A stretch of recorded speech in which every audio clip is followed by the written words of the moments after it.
Oh, it's just another Monday. Just another Monday for me. The Monday of a very busy week. We have a lot going on this week.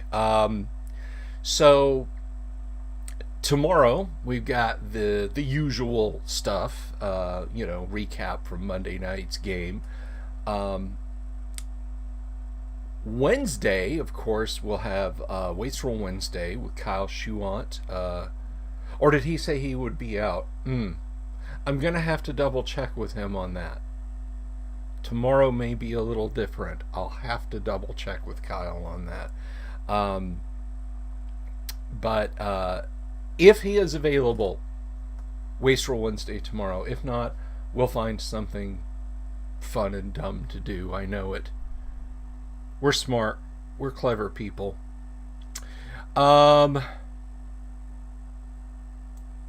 Says I have 3 of you out there. Is it a manic Monday? No, it's just Monday. It's just Monday.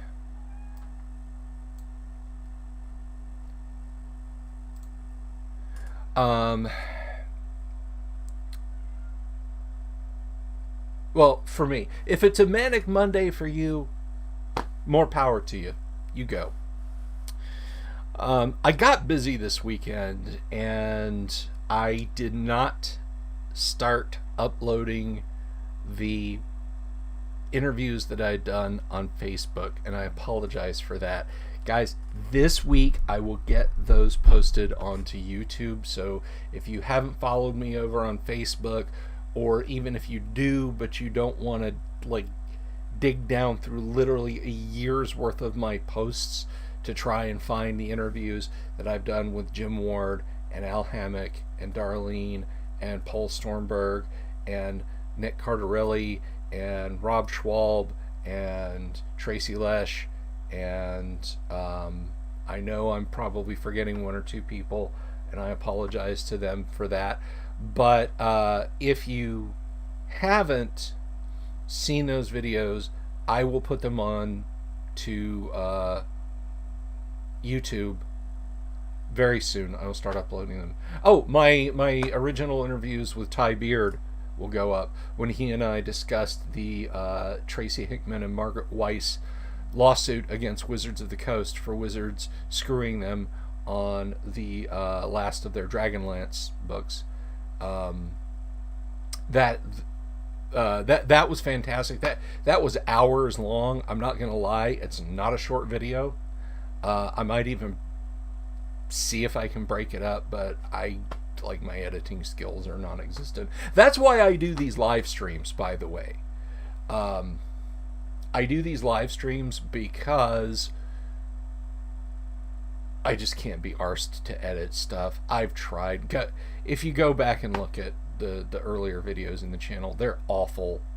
They're all awful. I don't know how to edit. I need a producer, but anyway. I meant to have a player's handbook over here. I feel terribly unprepared. But I want to read something to you guys because there's something I want to address. Let me see if I have.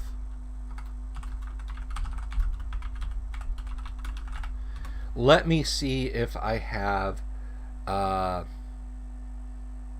the PDF on this machine, because I'm going to read this to you guys because this is incredibly important. This is something that I have read before. Oh, it's searching. This machine is so slow. But I feel like it is very important. Hello, Cerulean. Welcome, all 3 of my audience. I was tempted to get very ranty today about a few things. And I might still. Not necessarily over what you might think. Hello, Chris. Good to see you. Welcome, welcome.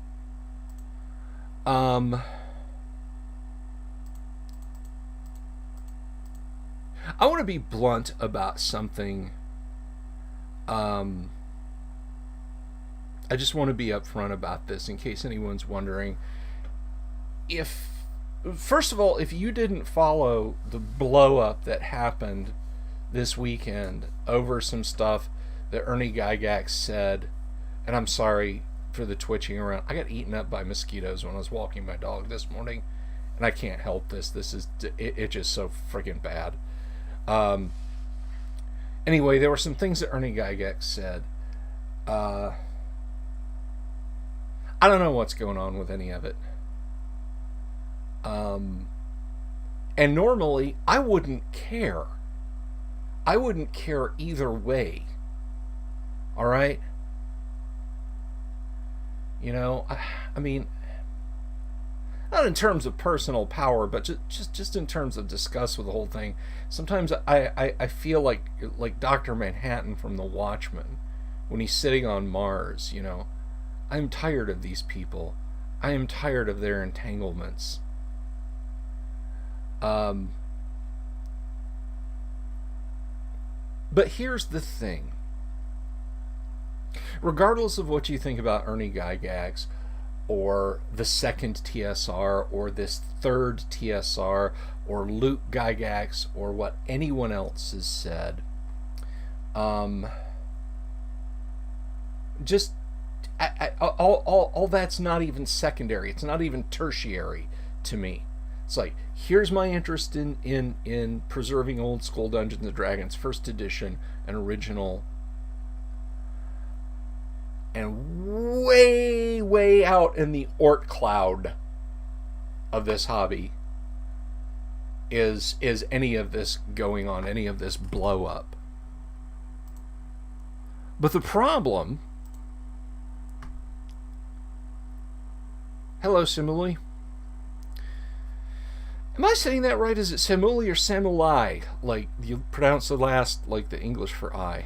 The problem, though... Yes, Ernie Gygax... Gary's full name was Ernest Gary Gygax, and Ernie's name is Ernest Gary Gygax Jr. So there is effectively a Gary Gygax still kicking around. The problem is something that I have been afraid of for a long time. And that is that regardless of what you may think about these other issues, the shaped charge that is cancel culture is burning its way with a distressing rapidity towards my hobby, me right here, classic Dungeons and Dragons, original Dungeons and Dragons, and first edition advanced Dungeons and Dragons.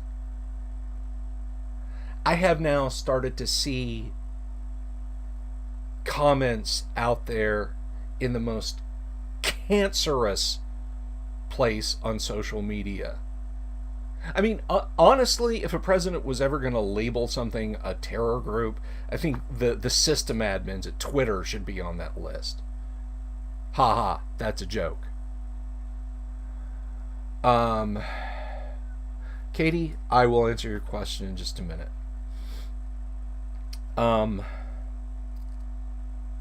I don't use Facebook anymore, and thank God.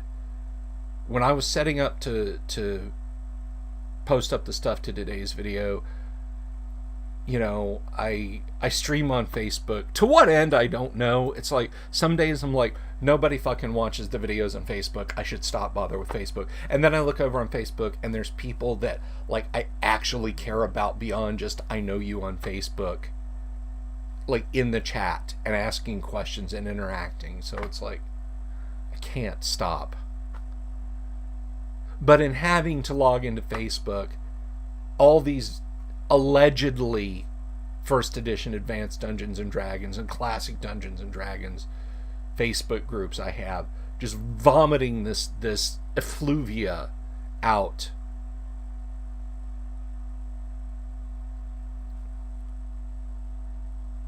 The cancel culture that's pissed off the guys like me, people like Matt Finch over at Frog God Games, the guys who wrote Osric, and everywhere else on the web, didn't just have a big bonfire and burn all of our first edition stuff and warmly embrace third and fourth edition D&D. They're mad that we've kept the old games alive. And that's not an exaggeration. That's not Bill being paranoid. If you weren't there for it, I mean, these fucking people would, like, it just blew their minds that we didn't want to play 4th edition or 3rd edition. And we'd say, yeah, no, you know, AD&D is still where it's at, and I have this problem, this problem, this problem, this problem, this problem with these new games. Now, edition warring is over, and I'm not going to go over that ground again. I'm not going to rehash that shit again. It's stupid, all right? I know what D&D best suits me.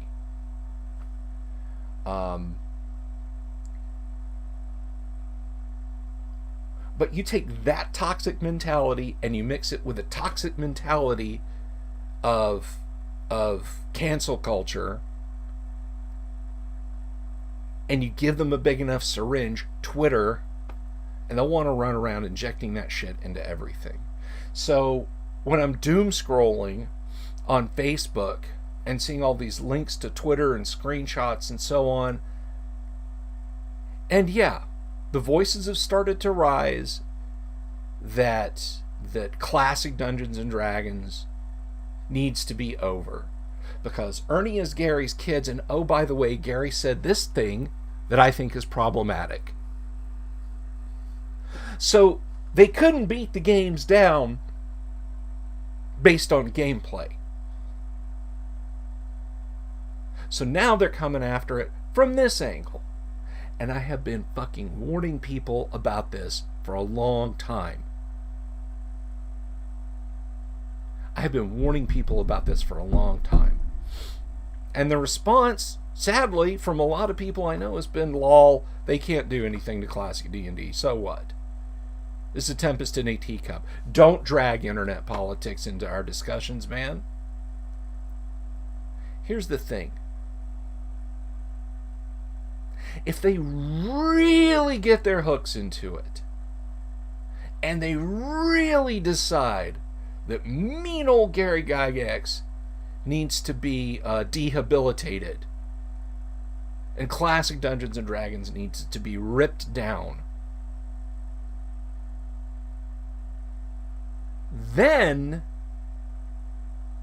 if you want to play it, if you want to run it, you're going to find yourself going to cons and being told, sorry, original Dungeons and Dragons is problematic. That module, you can't run Queen of the Demon Web Pits. That has dark-skinned drow. That's problematic. You can't run Advanced Dungeons and Dragons. Gary Gygax once said biodeterminism, and he had libertarian points of view. That's alt-right and therefore problematic. Alright? When they start to shut it out like that, and that's what's next.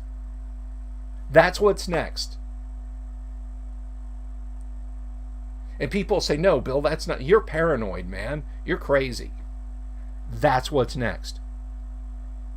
People said I was paranoid and crazy when I said they will start to come after classic D&D.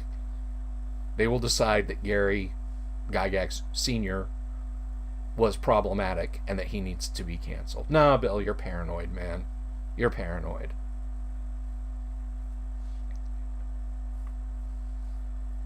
Here we are. So, Katie says, can I ask what blow up? The third iteration of TSR, the one headed by Justin Lanassa,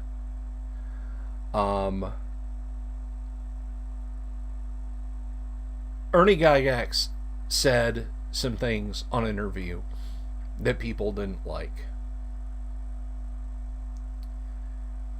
over the weekend.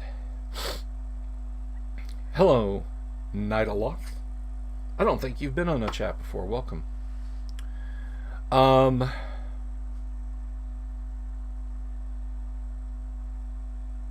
Passerby says, just because you're paranoid doesn't mean that you're not right. Yeah.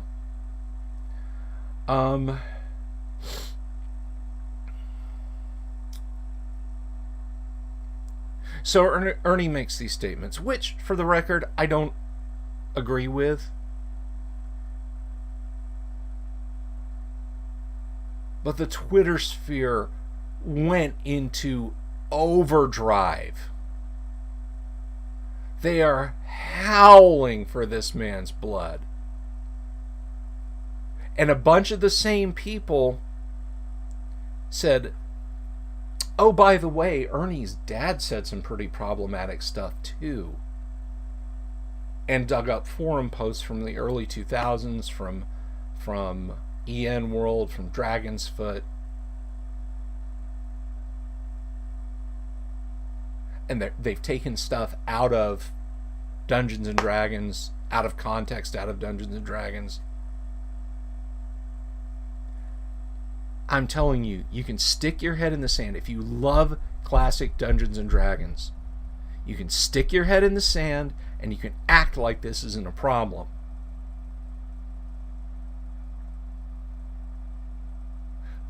But if you go looking for the guy that you always see who says, yeah, I'm going to run an AD&D game, even if it's 2nd edition,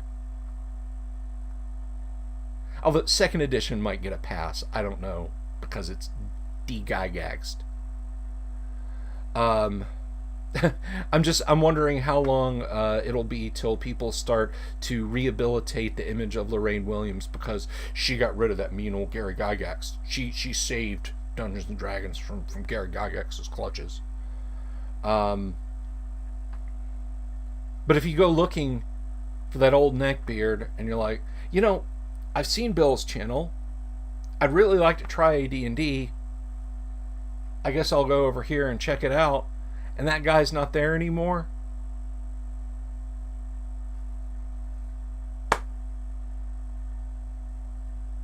maybe you'll know why.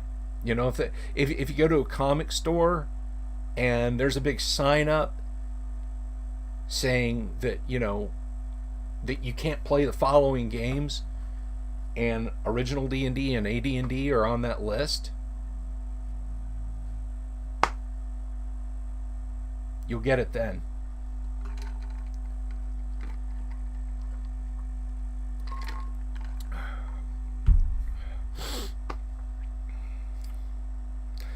Nidaloth, just commented on a video concerning misinterpretation of a Twitter comment from the new TSR project creators. I got an incredible hateful backlash. Well, that doesn't surprise me. That doesn't surprise me, Nidaloth. And you know what's funny? Speaking of paranoid, I've posted on different YouTube videos comments in defense of Gary, and something I'm about to read to you guys.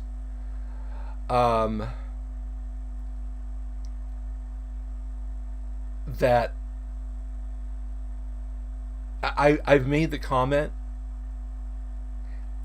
I've gotten a notification that people have replied to the comment. I go into my YouTube notifications, take me back over there. My comment's gone.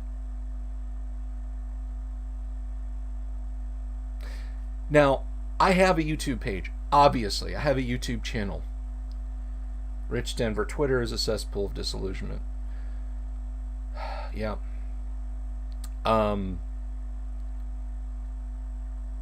Anyway, I obviously have a YouTube channel. If I go on to YouTube in my analytics and I look, like if you make a comment on one of my videos and I delete it, and then you go in your history, you'll see comment deleted by. I made these posts not just about Dungeons and Dragons, but on other pop culture things that I've been interested in lately. And fun, it's never to like the car repair videos, the car restoration videos, the classic muscle car rebuilds and car rescues and stuff. Those comments, stay. But incisive points I think I make in the comments under these videos, they disappear. If YouTube is going to wind up being like Twitter as far as comments go, just comments just disappearing and heavy-handed censorship, then I don't know what. I don't know what. But I'm going to wrap this up, not my live stream. I'm going to wrap up this rant. Not about the issue itself. Well, it does kind of address the issue. But I've read this to you guys before. But if you've never heard me read this before, I want you to hear this and I want you to understand.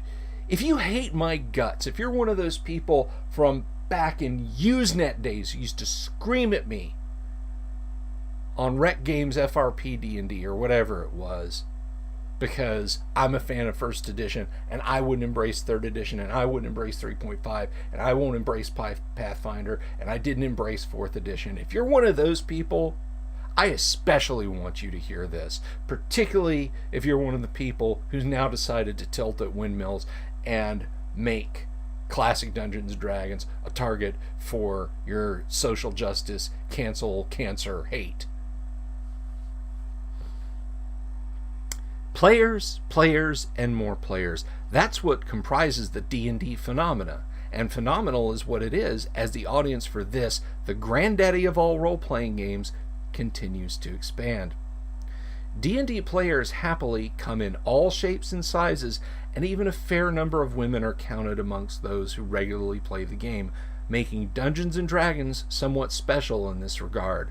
This widespread appeal cuts across many boundaries of interest and background, which means that D&D players are marked by a wide range of diversity. In fact, one could easily use the analogy that there are as many types of D&D players as there are D&D monsters. After that, draw your own conclusions. Little humor there. There are unquestionably fast players, slow players, clever players, foolish players, cautious players, reckless players, generous players, greedy players, friendly players, and obnoxious players. As diverse as this melange of enthusiasts is, they all seem to share one commonality: a real love for Dungeons & Dragons and a devotion that few other games can claim. This remarkable loyalty is a great factor in the game's explosion in popularity, and Dungeons & Dragons has become a gaming cult as avid D&Ders have ceaselessly spread the gospel, enrolling new players in expanding groups, which just seem to grow and grow. Those words were written by Mike Carr in 1978 in the foreword to the Advanced Dungeons & Dragons First Edition Player's Handbook.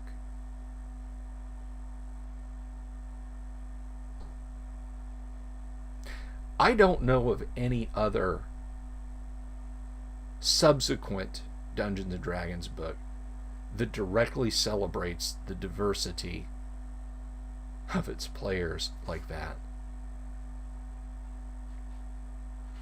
Gary wrote the Player's Handbook. I very seriously doubt he would have approved of Mike Carr's foreword if he didn't embrace its ideals.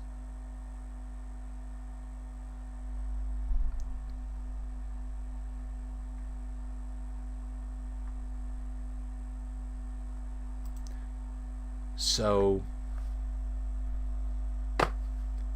that's your moment of Zen for the day. That's your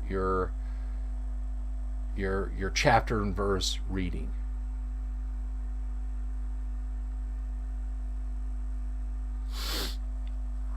I'm going to address some of these. That is horrible. Is it YouTube or the channel owner, do you think? If it was the channel owner, Cerulean, and I went and looked in my comment history, I would see that it is it would have said removed by user or something like that. I'm almost certain of it. But I've made comments and I've, I quoted the speech from Charlie Chaplin in The Great Dictator. I happen to find many of the messages of that speech very, very uplifting and very important in troubled times, regardless of your political event. Remember, Chaplin was a socialist, okay, and I don't mean that as an insult. Charlie Chaplin was a socialist. So it's not like I agree 100% with the guy's politics. But his speech at the end of The Great Dictator is absolutely vital. And I block quoted it in a comment. Gone.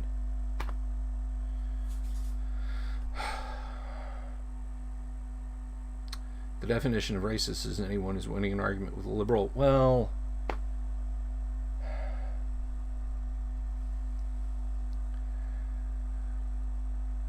I like try every RPG system, but I think it's going to be impossible to find a game of Giant Lands being run due to the outrage chic. I guess I'll have to look into Metamorphosis Alpha to support Jim Ward. Metamorphosis Alpha is a lot of fun. I've played a little bit. Do try Gamma World if you haven't. Again, I'm sorry guys. I'm just itching all over. Mosquito attack today at the park. Let's see. Nidaloth, let's see. I don't know what Ernie said, but I found it hard to believe he'd say anything to purposefully insult anyone. That being said, you cannot apologize to the Twitter mob. All it does is make them attack more. Yeah, you can't. Never apologize to those people. It's the same stupid kids that wanted to cancel Eminem for a song lyric without even understanding the song. Yeah. Rich with a spicy take. The comment was not meant for a particular community. They were meant for an annoying, hateful commenter. Yep. None of these people are worth engaging, as is always with Marxists. Samuel, you know, buddy. All gamers are equal, but some gamers are more equal than others. Hello, Cam 1138.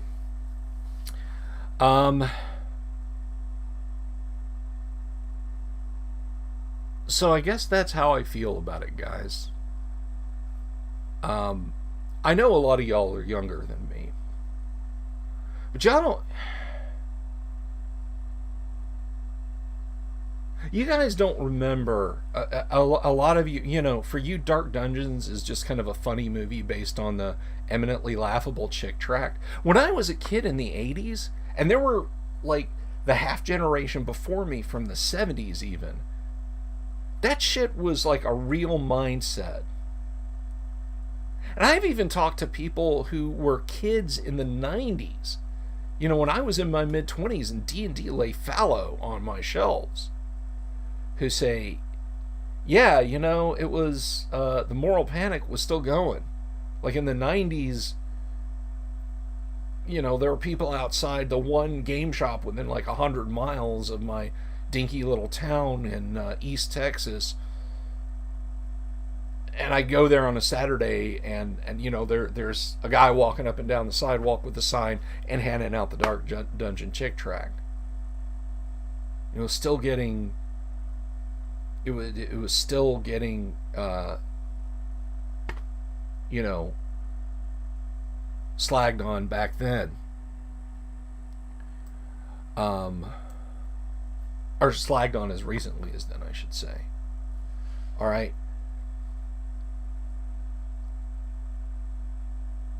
There's still moral busybodies out there. We didn't win just because we can laugh at Dark Dungeons and watch Freaks and Geeks and the Goldbergs and Stranger Things and Community and enjoy it. Okay?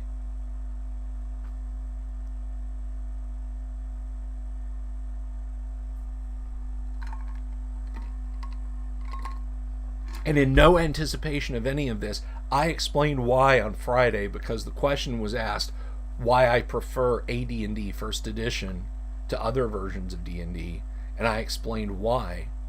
And I don't want that to go away. I don't want to find myself shut out of a venue because I don't want to play 5e.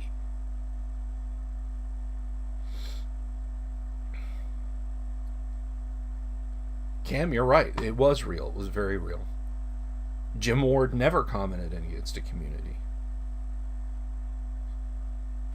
Rich with those spicy takes, man. I'm loving it, dude. Hit me again. More. More.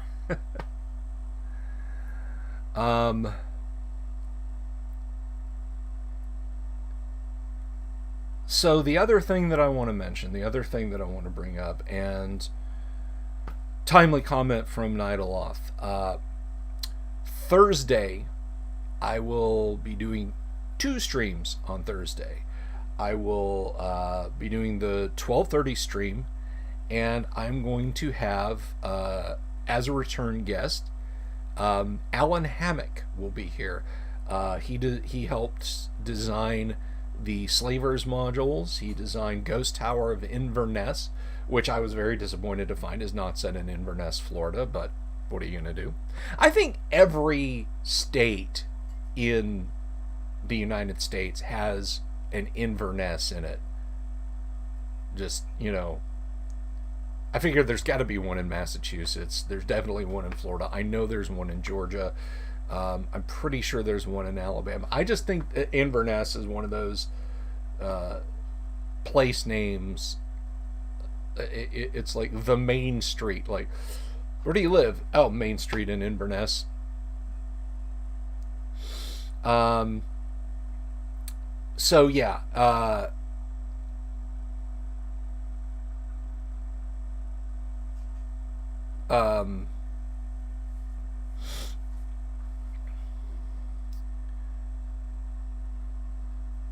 So yeah, Al will be here for our lunchtime on Friday. I'm sorry, on Thursday. Thursday at 12:30. Thursday at 7 p.m. we will have the mighty Jim Ward here.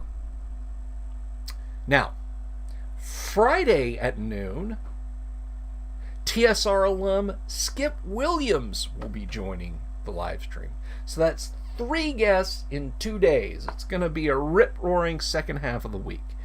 And I do want to lay some groundwork right. First of all, I want you guys to watch and enjoy.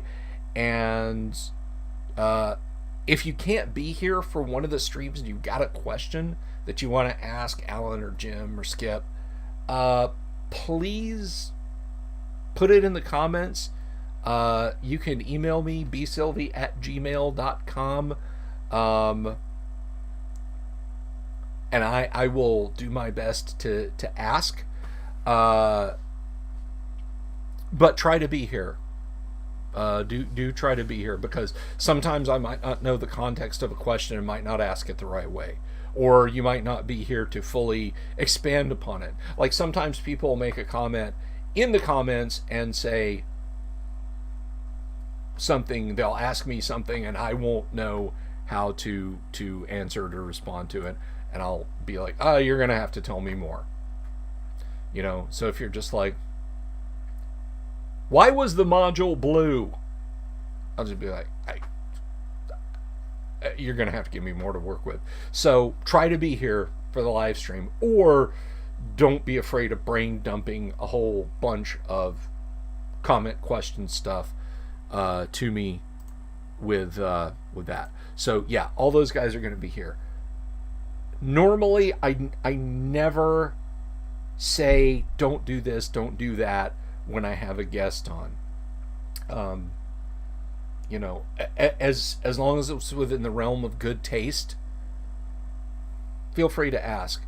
I will not discuss what we have been discussing earlier with Jim, with Alan, or with Skip. I will not. They might have very different opinions than me. I might have very different opinions than them. It might piss them off to even bring it up. I know there's a lot of questions flying around about, hey, hey Jim, are you involved with TSR 3? Are you, what's going on? We're here to talk about classic stuff and what they're doing with classic stuff right now, and what the classic stuff they did in the past. All right. I think, with respect to my guests, with respect to you guys, we really just need just a bubble in which we can sit and enjoy some relatively controversy-free stuff. I mean, it just, I just don't want to walk in the house with poop on my shoes, you know. Well, Katie says, truthfully, I don't really know who they are, but I'm here to learn. Okay, well, Katie, I can tell you this. Jim Ward is basically one of the founding fathers of the creation of Dungeons and Dragons. He wrote two of his notable accomplishments of many. Well, no, I'm gonna go four. I'm gonna go four of those. He wrote, with Rob Kuntz, Gods, Demigods, and Heroes, and Deities and Demigods, which are the book of God's stats. Not God apostrophe S, God's apostrophe stats for Dungeons and Dragons. Jim wrote the first ever science fiction role-playing game, Metamorphosis Alpha. The follow-on to Metamorphosis Alpha, Gamma World, was also Jim's creation. I don't know what became of it in 2nd edition, 3rd edition, and so on, and etc. Jim is the subject of a joke in Supplement 1 Greyhawk, where the spell Meteor Swarm is concerned. Jim is addressed by name, not in character, or not referentially. Jim is called out in the description. It's very funny. But yeah, so Jim is foundational to a lot of things in early Dungeons and Dragons, and he continued on at TSR for years. For years, Jim soldiered on at TSR. The guy's a writing machine. Like, if I had the money on spec to ask him to create a fantasy game, just like, Jim, I need a game. Here's my setting, and he liked it, I get it. It's just like, I can't help but smile when I think of how prolific Jim Ward is. Alan Hammock was an early employee of TSR, of the AD&D days. One of the classic modules, the Ghost Tower of Inverness, is this multi-level funhouse dungeon thing. It's, if you know White Plume Mountain, it's like, with all respect to White Plume Mountain, because I do like White Plume Mountain a lot. It's one of my favorite non-Gygax. It's one of my favorite non-Gygax modules. I'm not going to qualify it, but it's like White Plume Mountain cranked up to 11, and it does. What's interesting is, and I'm going to let Al Hammock tell this story, is I always thought that the module was based somewhat on the Michael Moorcock story, The Vanishing Tower, but it's not. So I'll let him tell the story of that module's genesis some, but he's done that before, so we won't linger on it. We'll talk to him about other things. And then Skip Williams was a friend of Gary's and came along during the late first edition period, not the late first edition period, but later first edition period, and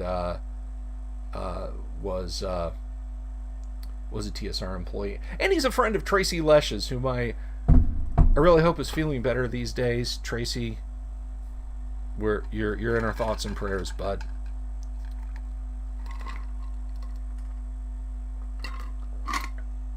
Sorry, I'm just parched today.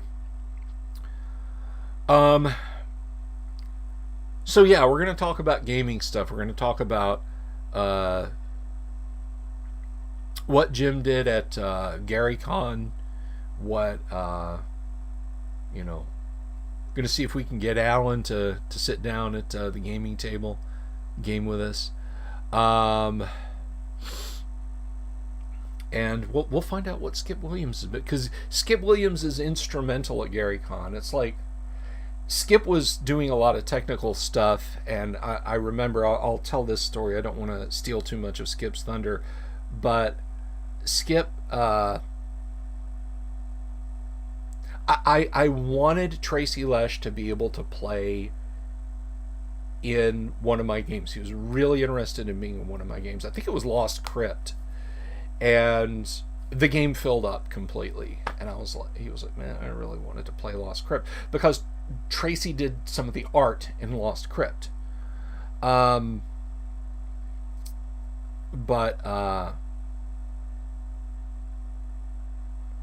Cerulean, drop me your email address, please, if you don't mind. Or I tell you what, you email me here. And in fact, anybody who wants to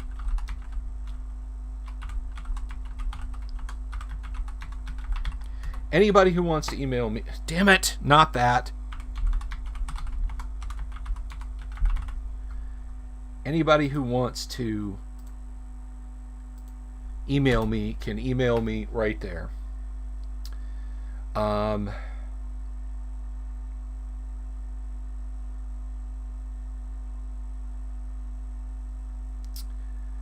But that's so weird. That's so serendipitous. And I grasped your comment. But anyway, so Tracy Lesch really wanted to be in the Lost Crypt game, and I said, oh man, I'm full up. And he was like, oh, what do we do? And I said, no, I'm going to create a slot for you. I bent the rules. Yes, it can be told I bent the rules. And I created a slot so Jim could play, so Tracy could play in Lost Crypt.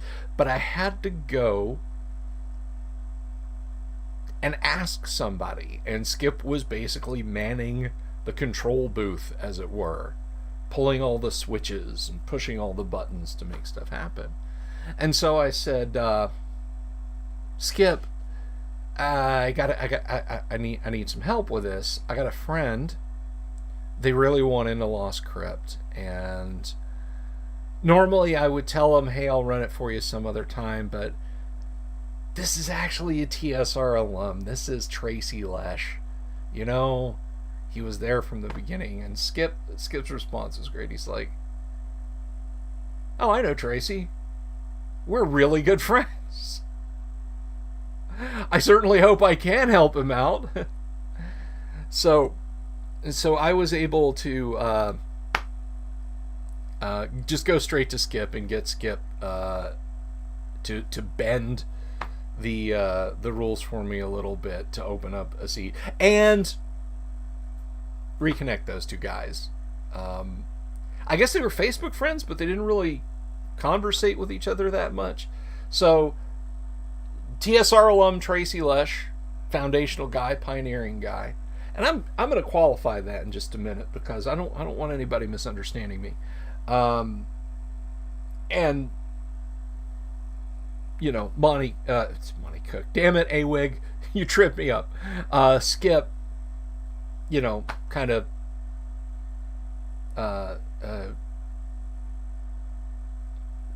got back together there, and that's really cool. But when I say that Tracy was one of the founding members of TSR. I really mean that. I really do mean that. Mind Flayers look the way they look because of Tracy Lesh. The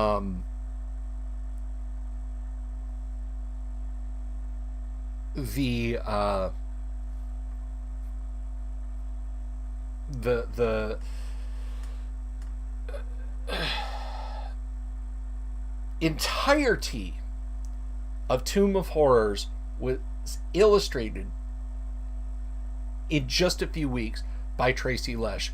The version that Gary took from convention to convention. Now, when Tomb of Horrors was eventually released, of course, it was Dave Trampier and Dave Sutherland who were in the fully published version. But if you get the Art and Arcana D&D art book, the proper one in the box, all the cool stuff in it, you will get the folio edition of Tomb of Horrors, and it has all of Tracy's artwork in it. Tracy and his father worked on the art for the first edition of Boot Hill. Tracy did illustrations for the sadly very, very short-lived and now extremely rare Warriors of Mars, which was kind of a proto role-playing game, kind of in the same sense. If you remember the live stream I did about chainmail and how you could play an RPG with chainmail, it was kind of the same with Warriors of Mars.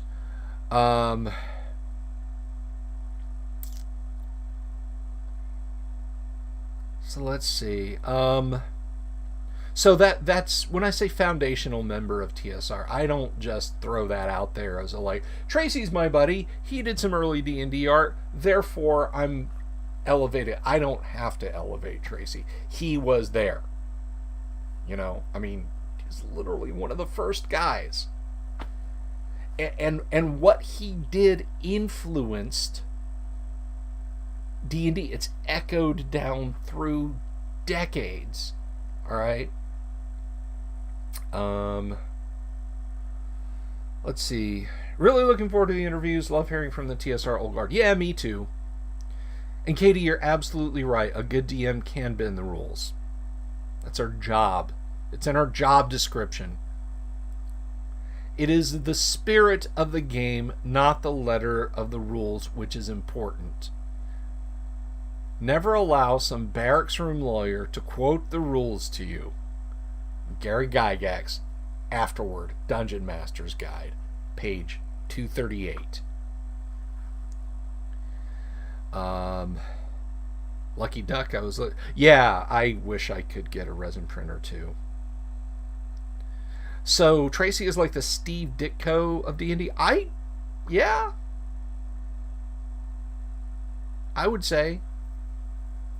You know, I mean, a lot of things that you've seen other artists draw are based on Tracy's foundational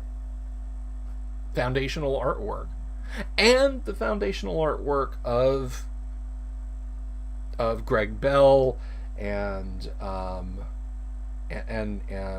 early works by David Sutherland and so on. So don't think that I'm putting everybody else in the back seat.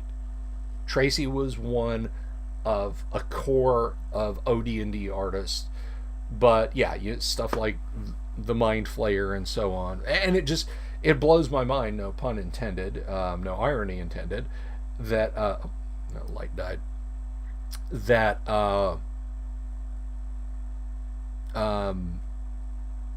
you know, when I sit and like the entire like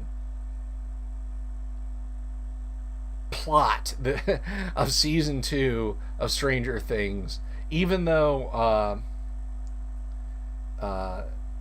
one of the dudes is pointing to the David Sutherland illustration of the Mind Flayer, like the Mind Flayer looks like that because Gary said draw it like this, And Tracy drew it like that, and Gary was like, "That's perfect." So,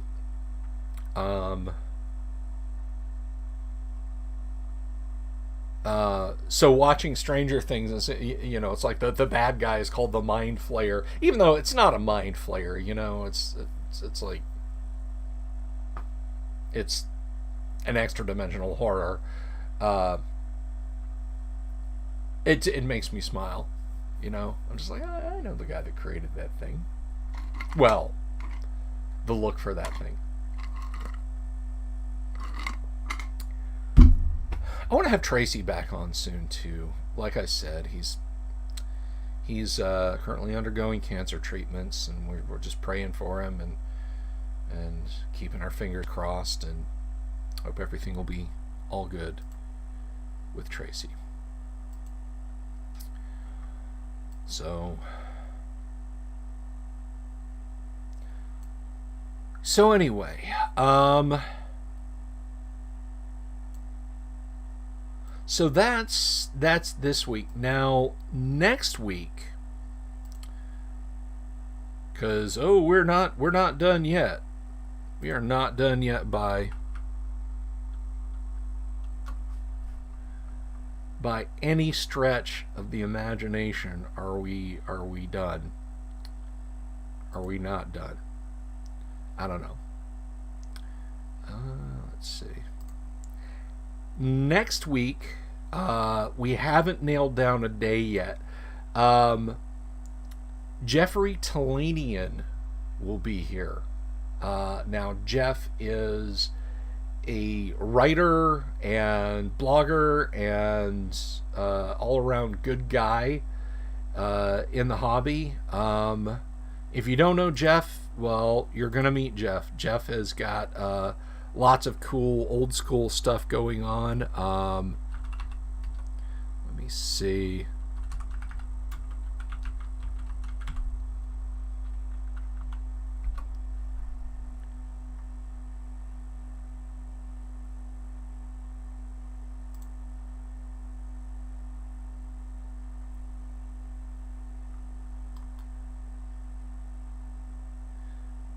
But yeah, you can go.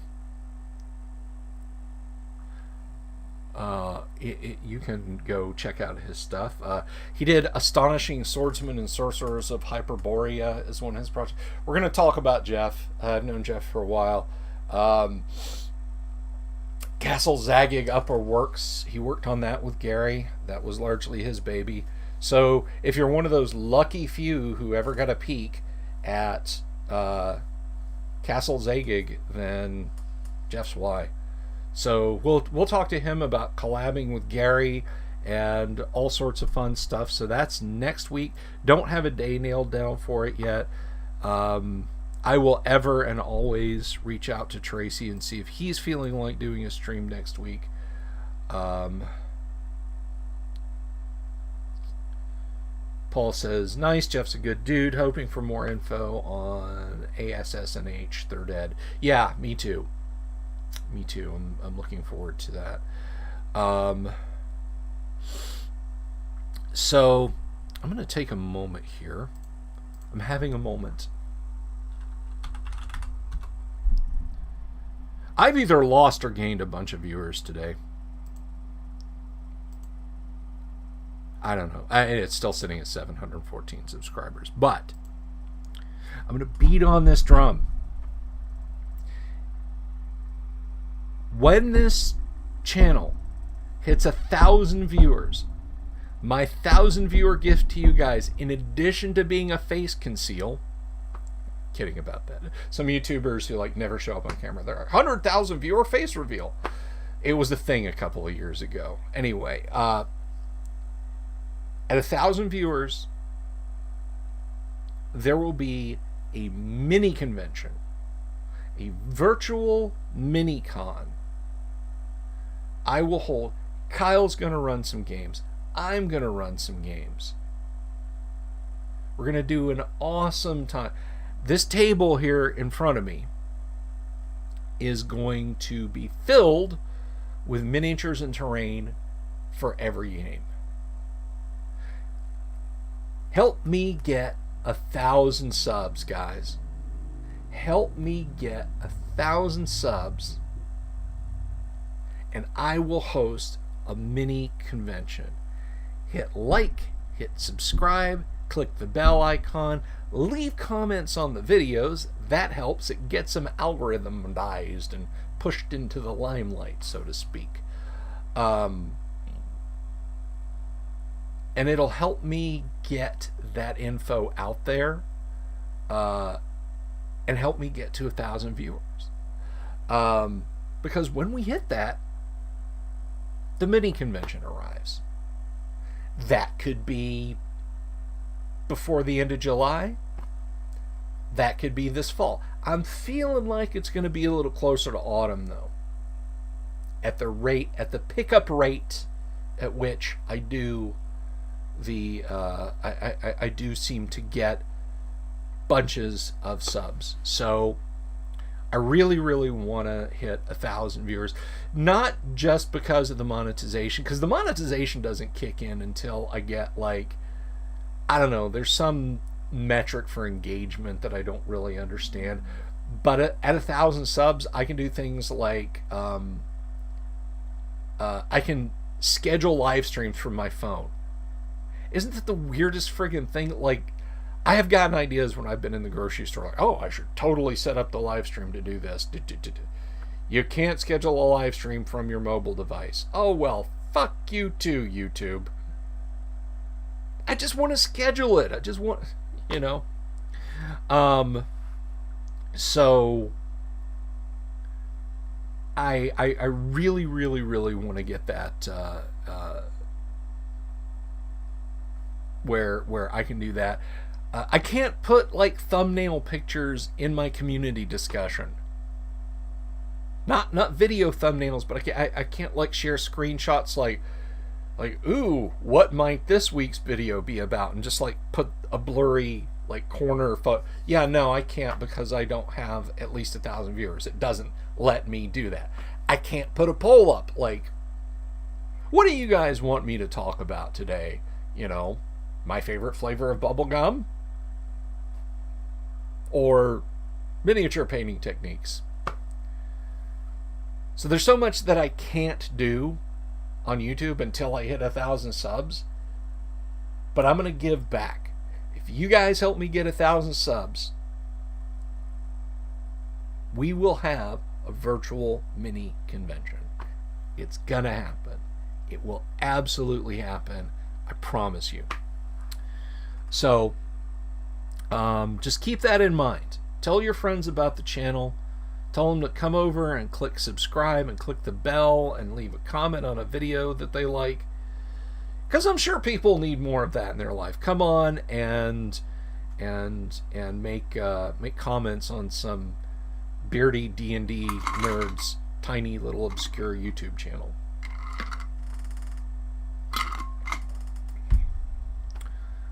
Katie says that seems stupid. Yeah, it didn't used to be that way. There was the infamous adpocalypse, where YouTube basically just brought the hammer down because there were people with like 500 viewer channels who were getting a tiny little trickle of money, and then they just said, no, we're just setting tiers now, and if you're below 1,000, you're not going to get promoted. It's like they rigged the game. It's like, how the F am I supposed to get lifted up, elevated, if you guys are going to make it harder for me to be seen? Yeah, it is pretty stupid. I've had people ask me if I will stream to other services. I may start uploading to other services, but the problem is, like, I talk to you guys a lot, and uploading a video to another service, the people watching that video can't see the live stream, and it just, like, I would just come over like some schizophrenic. I mean, I'm sure it's bad enough for the people on Facebook. Although there's nobody watching on Facebook today, but I know it would come across bad enough, like, you know, because I do tend to get a little more interaction over on YouTube than I do on Facebook comments. Sometimes that's flipped. The other, the last Ways from Wednesday, Kyle and I had a poster who was just set the comments on Facebook on fire, and other people were interacting with him. And it was good in a very good way.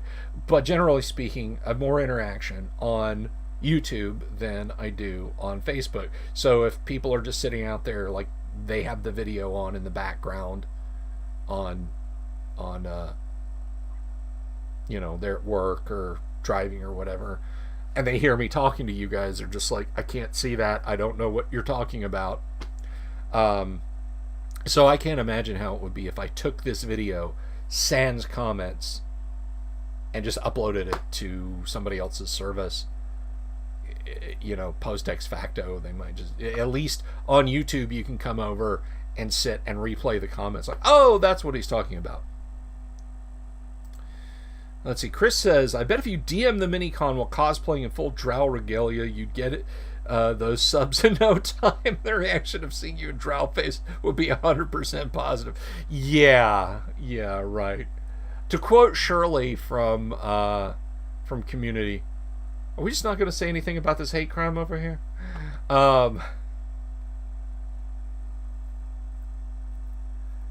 But, you know, I think that episode of Community is, like, not available for streaming anymore because of that. Because Chang dressed up as a drow elf. Well, he didn't dress up as a drow elf. He put on black paint all over his body and then just, like, wore his normal clothes. And somebody said, look, Jeff, like, shouldn't you be in costume? And he's like, no, I'm a gamer, not a nerd, or something like that. Okay, he says, I moved over to YouTube from Facebook because the chats are more active. Yeah. Hello, Elton. We're fine. Yes, they did delete that episode of Community. So if you can find it, like, torrent it. Like I'm telling you to pirate that episode of Community. Like, go out and pirate that episode. I am encouraging you to pirate a video.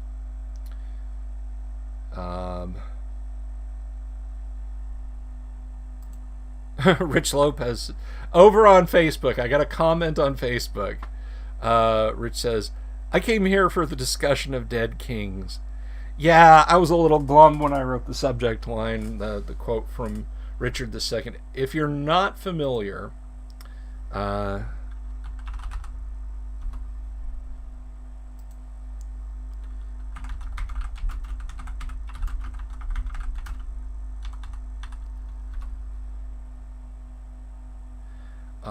I want you to give this a listen. It's the late Richard Burton.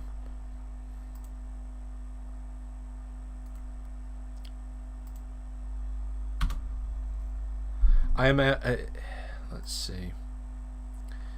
Let me see if I can find this.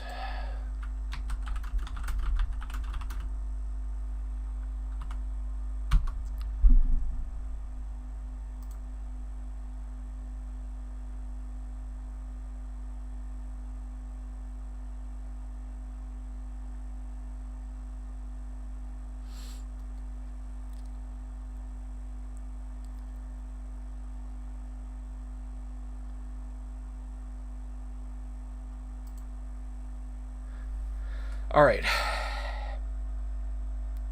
This is probably going to be the worst things I've ever done on the live stream. But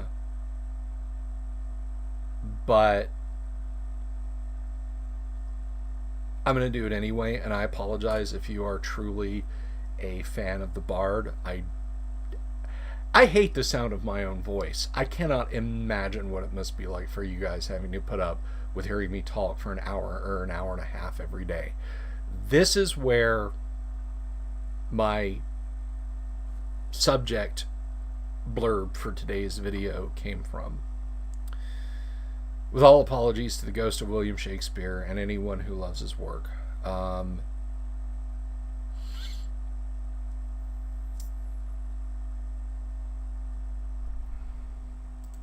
I'm going to answer Elton's question. By the way, did I try to make any of my adventures into literature? No, but I'm going to address that question in just a minute. I'm going to address that in a minute.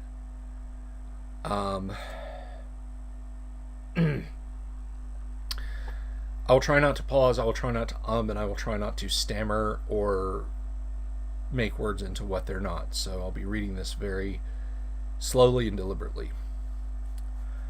No matter where, of comfort no man speak. Let's talk of graves, of worms, and epitaphs. Make dust our paper, and with rainy eyes write sorrow on the bosom of the earth. Let's choose executors and talk of wills. And yet not so, for what can we bequeath, save our deposed bodies to the ground, our lands, our lives, and all our Bolingbroke's? And nothing can we call our own but death, and that small model of the barren earth which serves as paste and cover to our bones. For God's sake, let us sit upon the ground and tell sad stories of the death of kings, how some have been deposed, some slain in war, some haunted by the ghost they have deposed, some poisoned by their wives, some sleeping killed, all murdered. For within the hollow crown that rounds the mortal temples of a king keeps death and his court, and there the antic sits, scoffing at his state and grinning at his pomp, allowing him a breath, a little seen, to monarchize, be feared, and kill with his looks, infusing him with self and vain conceit, as if this flesh which walls about our life were brass impregnable, and humoured thus, comes at the last, and with a little pin bores through his castle wall, and farewell, king. Cover your heads, and mock not flesh and blood with solemn reverence. Throw away respect, tradition, form, and ceremonious duty. For you have but mistook me all this while. I live with bread like you, feel want, taste grief, need friends. Subjected thus, how can you say to me, I am a king?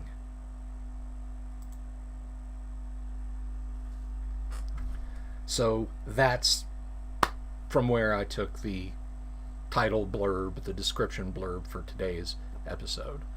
And again, I apologize to actual fans of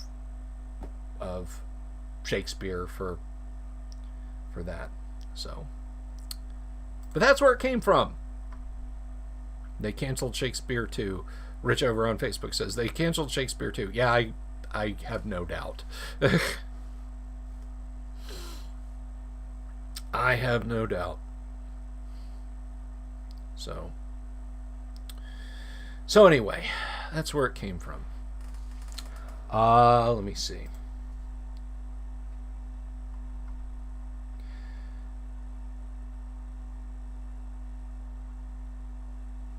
So Elton asked, did I try to make any of my adventures into literature? No, but it's kind of serendipitous that you should mention that. There are events that happen, and I described them in the roundup last week of the AD&D game, that I literally at that time said, well, this is kind of a cool thing. And it blossomed out into so many ideas, and part of what helped that blossoming was now I hate to advertise EN World. It's sand in my gears for a number of reasons, a few of which were kind of covered earlier on. But one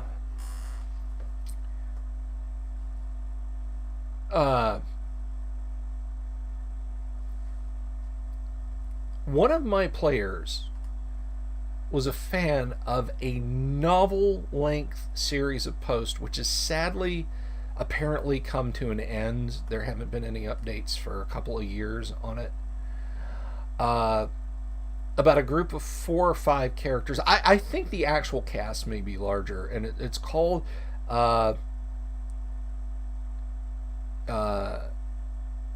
it's called Tales of, and I don't know how to pronounce this, Wire. Here, I'll type it in. W-Y-R-E, Wire.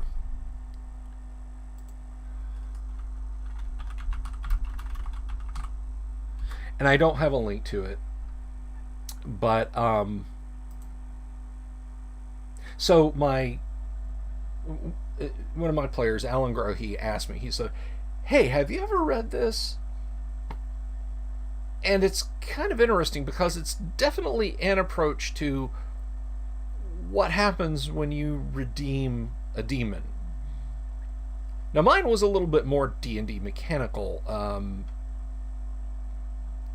but when I spoke to a buddy of mine, he and I sat down and discussed the implications of what could have done it. So, briefly, the party has met a Type 5 demon, and at some point in the Abyss, after slaying human adventurers who had come into the Abyss,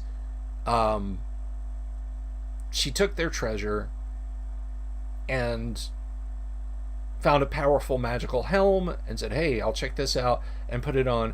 It was a helm of opposite alignment. Chaotic evil demoness becomes a lawful good what? And she winds up on the prime material plane because she still has her name. As far as the physics of the Abyss are concerned, she still is what she is. An evil human gated her in and was demanding that she serve him right when the party burst into the chapel of evil that he was in. They defeated him at her request, broke the summoning circle, so she's now adventuring with them. And I talked to a friend of mine, a long-time AD&D player, at least as long as myself, and he and I... Oh, hello, Randy! How are you, my friend? Randy Bugness over on Facebook. See, now I'm getting... I talked about how the Facebook comments were a wasteland today, and now I'm getting people over commenting on Facebook. Is that what it takes? Just complain? Just be a complete Karen? So now, at least for the time being, accompanying them, the party has... a demoness. And before you think, well, you've handed them the BFG 9000, I haven't. You'll have to trust me on this. But my initial thought was, okay, this is over and done, and she'll adventure with a party for a while and then go off and do her own thing. This guy who wrote Tales of Wire, I'm just going to call it Wire,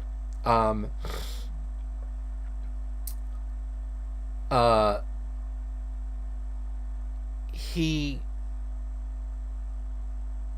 took that to the nth degree, and basically it's his tabletops adventure written into novel form. Now, there's a point at which the narrative gets so deep and convoluted, I honestly think he's just taking concepts explored at the table and just kind of writing stuff about those. Not like, okay, we played last Saturday and these exact things happened. By the way, I'm putting you on the spot right now, Randy. Before I forget, I will have you as a guest on the show one day. Just be aware of that. I'm gonna have to figure out a way to get you on the stream. A Zoom meeting or something like that. Just be aware. The invite's coming soon. But to return to the discussion, reading this guy's book, and it did take a while. It was a lot of reading. Apparently, his campaign started with the first edition AD&D rules years ago. He didn't start documenting it until he had switched everybody over to third edition and possibly fourth. I don't know. I don't know later edition rules really at all. But he built this campaign world and these events, and the players play their characters, and it's really a brilliant read, and it opened up a lot of avenues for possible future adventures. Um, uh, that's that was definitely something to work with. And I would hate to take, as cool as I think this story is, and I think this is a cool story, I would hate to start publishing this because people will go, this is a thinly veiled ripoff of Tales of Wire. Which it wouldn't be. That would not be my intent, but there's so many good ideas and so many thought-provoking ideas in Tales of Wire that I feel like it would corrupt it. And Elton, I don't know that I have anything cool enough to ever talk about my games beyond just summaries that I share with you guys and type up and mail out sometimes. So, um,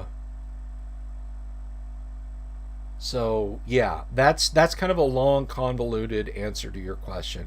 I've thought about it in the past. If I was going to pick an arc of my games that would be worth reading, it might actually be this. Um, Possibly the last World of Greyhawk game that I played might also have been this, but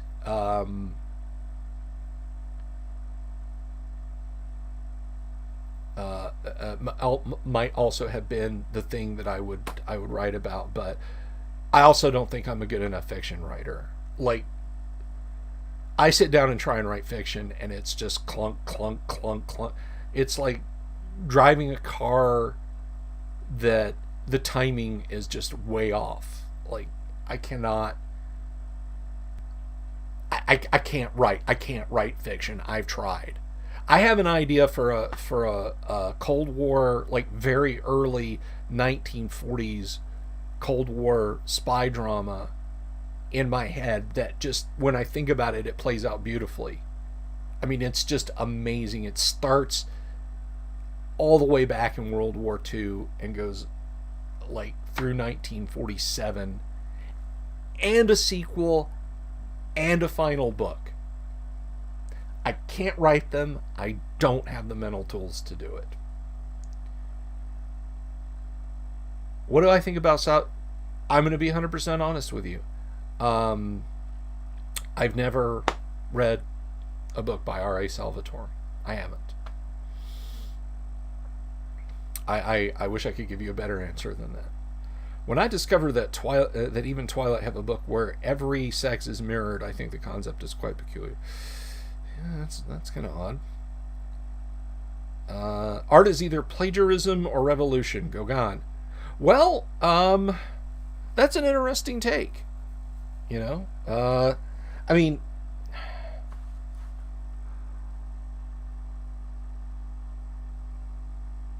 there is there's a video on YouTube, and I can't find it, but basically it explains how like a dozen of the most popular pop songs over the last 20-25 years have all just been Pachelbel's Canon in D. And he hates Pachelbel's Canon in D, but he plays the song, like he plays Pachelbel's Canon in D and then picks up a guitar and starts playing all these jangly pop and rock tunes, and you can't unhear it. There's a very limited number of pop arrangements at certain times that you can do, is the point. So yeah,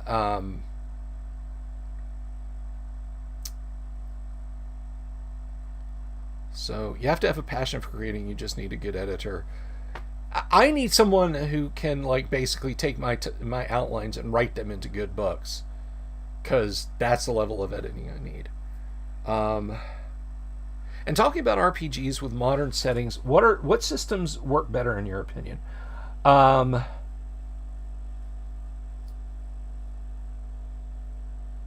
don't know.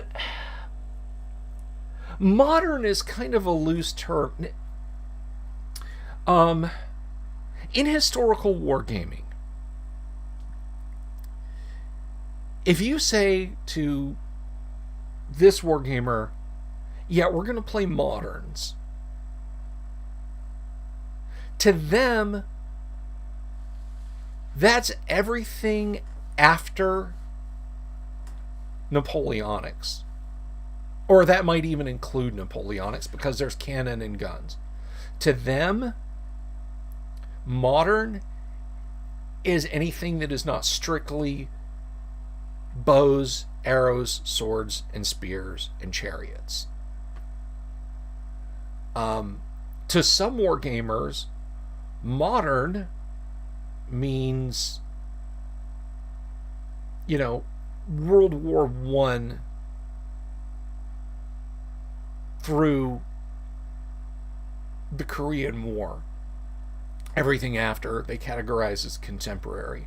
To some wargamers, modern means starting with the Vietnam era to today's brushfire wars.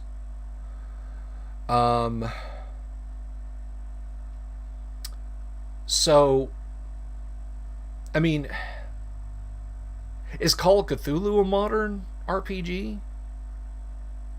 I mean, if you say yes, then I would say Call of Cthulhu is probably one of the best modern RPGs there is. But then Call of Cthulhu also has magic and horrible monsters in it.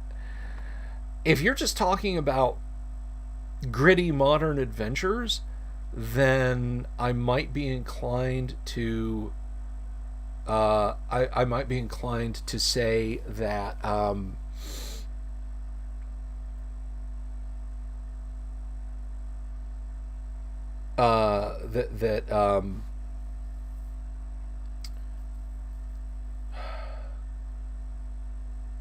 I don't know. I mean, I'm told Top Secret, the original Top Secret, is a fine game. Spycraft D20, D20 Modern. Hero System can certainly model modern stuff badly. I mean, it can do it very well. It's just Hero System is a bad system. It's a bad system to try and learn. If you already know Hero System, it's awesome. I would never recommend anyone try and learn Hero System. So my counter question to Rich Denver over on YouTube, who says, Cask told Gygax his writing was an awful mess. Did Tim Cask say he told Gary that Gary's writing was an awful mess? Or did Gary say Tim told him that his writing was an awful mess? I'm not calling Tim Cask a liar. I'm just saying that things are colored by points of view. But if by modern you mean like present-ish day, like covering the last 30, 40 years, and also genre. I mean, Twilight 2000 is certainly a good modern system, but it's also very specifically oriented to military campaigns.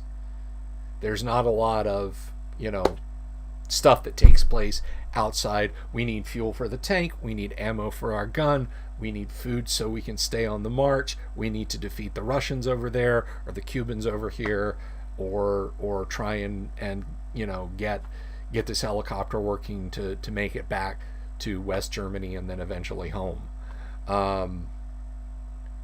So you tell me what what you mean by RPGs with modern settings. What kind of modern setting? Just like street level, you're beating up thugs, that sort of thing. I have plenty to learn, it seems. Have I taken a look at the Elephant and Macaw banner system? Not demanding an answer, just remember. No, I haven't. You know what? I'm gonna... Elton, do me a favor. I'm gonna put my email here again.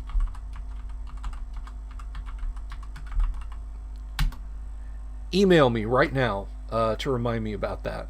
Because if I say, yeah, I'm going to take a look at that, I will scoot around to the other side of the desk and it'll bloop, just disappear out of my head when I get involved with laundry or making supper or whatever.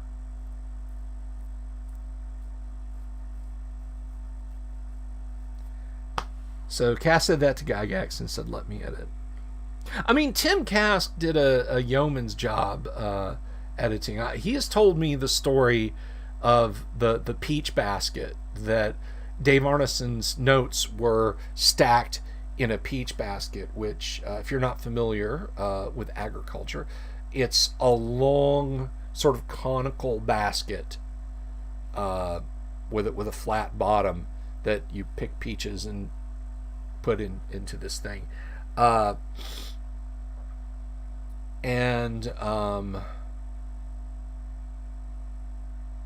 It was just full of his notes for Blackmore. So that was a lot of work on Tim Kask's part, getting that stuff organized. Brazil had a very simple RPG system, 3D&T, which was used for our biggest world, Tormenta. Interesting. Very interesting. I love Tales from the Loop, but it's more roleplay. Yeah, Tales from the Loop is definitely more of a story game-ish kind of thing. And I don't mean that as a negative. Like, if Kyle watches this, he's gonna like mail me a bomb or something. But Tales from the Loop is an example of a good story-ish game, because there's still enough mechanical stuff and die rolling that can go on, and non-determined stuff, that it doesn't make as an onerous chore to play. Like, you just dragged us here to play out your fiction. But it is there is a lot of role play and drama that goes into your characters in Tales from the Loop. I was impressed, as irked as I am at Free League over Twilight 2000. I am very impressed with how Tales from the Loop, like, you pick a character class based on die rolls. That's pretty friggin' bold. That is, in this modern day and age, to say, yeah, we're gonna go a little old school here. You're not just gonna pick a class and play it. You know, you're gonna have to make some adjustments. So yeah, you know, I kind of liked that out of them. So that gets them some brownie points from me. Let's see. You know, Elton, Gangbusters was a decent modern RPG. Yeah, Gangbusters was a good one. Had that great cover art. The very first edition had that great cover art for the manual done by Tom Wham. I love that, the stretch limo and so on. His very evocative style, almost kind of a pen and ink Vaughn Bodie, but his own definite style. That sort of less is more cartoony look.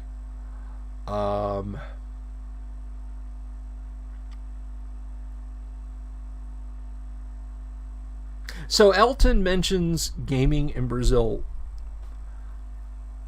I don't know if this... Elton, let me ask you something. I want you to respond in the comments to this. God, we've gone long today. So I'm going to be... Yeah, it's almost 2 o'clock and I haven't eaten anything today. I'm going to wrap up with this because I want to know... Elton, have you ever heard the story of the game store owner and the Brazilian Special Branch Police coming into game. Have you ever heard that urban legend? I don't know if it's true or not. And if you have, does it ring true? Does that seem like something that's true? So I'll wrap up with telling you guys this tale, and I'll try and find a link so you can go read it and get all the salacious details.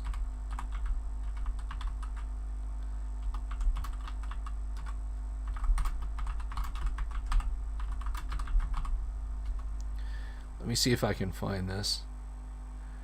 Oh, when I tried to Google this, it like the second thing was a 3D&T. So I will look at that on Wikipedia.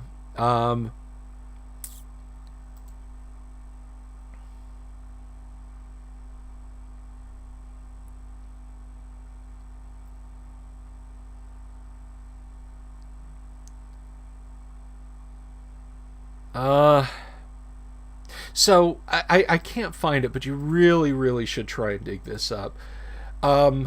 There was a guy who posted, and this is literally decades ago. This is like 20 years ago. Said that he and a buddy of his had a gaming group in a game store. One of the players was friends with like some super scary like HRT, that's hostage rescue team, or special, undercover investigate, some kind of special branch of the Brazilian police, and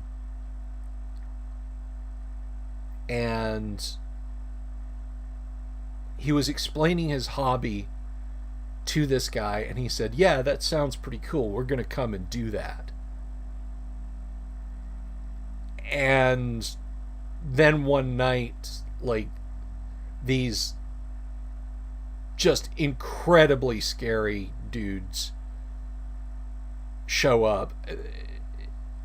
They've got whiskey and meth and hookers, just because all they know is there's a get together, and they've been told about this game of dicing, and it was like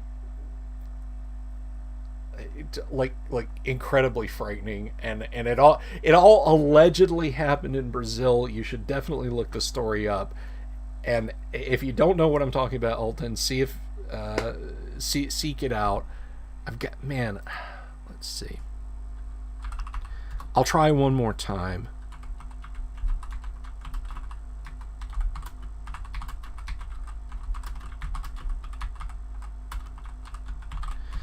Let me see if I can the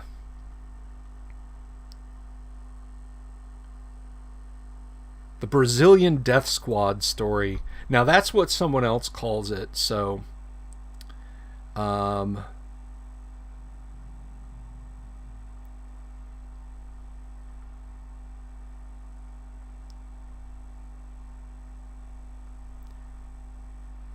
me see. I'll try one more time to find this, guys, and share it with you, and then I'm going to have to get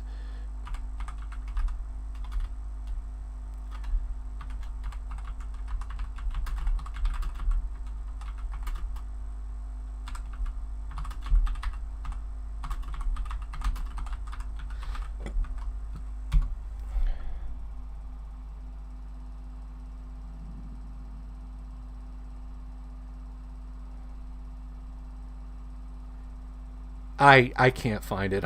I look up like Brazilian police and so on, and it just it turns up some unpleasant things. So we started the show talking about Twitter trolls tearing down our non-inclusive old club, and here we are having a cultural exchange about Brazilian RPGs. Yeah, boy, I wish us old gamers sure were a lot more accepting and better people, and weren't gross. Anyway, hashtag cancel Dungeon Delver.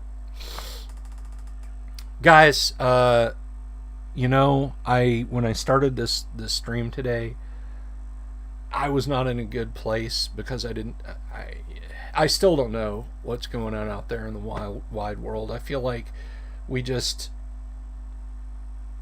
we just, you know, I built this palisade and this, you know, safe area. I don't like saying safe space. You guys know what I mean. Where we can just come in and hunker down and enjoy each other's company. That's all I want, okay? I don't want to argue. I don't want to see shit that I love being torn down by people who never loved this hobby. They just love the attention it gets them. It might not even be that. They just hate that there's somebody over here having fun and doing a thing and not being shamed by woke scolds. And when they see a possible entry vector, they swarm to it. But being able to come here and talk to you guys is just, you know, it's relaxing for me. So today you guys helped me out, you know. As I started this channel as kind of a release valve for fellow friends and gamers who were shut up, trapped up, boarded up in their houses because of the human malware from last year, Andromeda strain. You know what I'm talking about. Still don't know if I'll get booped by YouTube for saying its name, but anyway, so thank you guys for giving me a great show today. Listen, Thursday, Alan Hammock, Jim Ward. Friday, Skip Williams. Next week, Jeffrey Talanian, just to start things off. Tomorrow I will be back. I will let you guys know what's going on with the happy, friendly, kind-hearted, lawful good Demon Princess, who is now a member of the AD&D group. Email me if you have questions for Jim, for Skip, for anybody. Email me, bsylvie@gmail.com. It's right there in the playback. So let me know if you're not going to be able to be here. For Skip, for Jim, or for Alan, email me. I love you guys. I mean that. Thank you for being here today. And seriously, I mean this from the bottom of my heart. Peace to you guys. Okay? Peace to all of you guys. I'll see you tomorrow, 12:30.